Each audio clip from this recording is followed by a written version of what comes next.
বৃহস্পতিবার পবিত্র রাতে কেউ যদি এই দোয়াটি 100 বার পরে কোনো দিন পৃথিবীর কোনো মানুষের কাছে তার হাত পাততে হবে না। পৃথিবীর সব কিছু তার পায়ের নিচে আল্লাহ হাজির করে দিবেন। দারিদ্রতা থেকে মুক্তি দান করবেন, বিপদ আপদ থেকে মুক্তি দান করবেন, তার সম্মানকে সুউচ্চতা দান করবেন, অসুস্থতা থেকে দূরে রাখবেন। আল্লাহর অশেষ দয়া ও রহম তাকে দান করে দিবেন। সুবহানাল্লাহ। বৃহস্পতিবার রাত এটি গুরুত্বপূর্ণ রাত।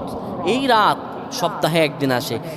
আরবিতে রাত আগে আসে, দিন পরে আসে। সুতরাং বৃহস্পতিবারের যে দিন গিয়ে রাত, এটি বৃহস্পতিবার রাত নয়, এটি শুক্রবারের রাত, এটি জুমাবারের রাত, এটি দোয়া কবুলের রাত, আল্লাহর কাছাকাছি হওয়ার রাত। সুবহানাল্লাহ। এই বৃহস্পতিবার রাত আল্লাহ তাআলা বান্দার দোয়া কবুল করেন।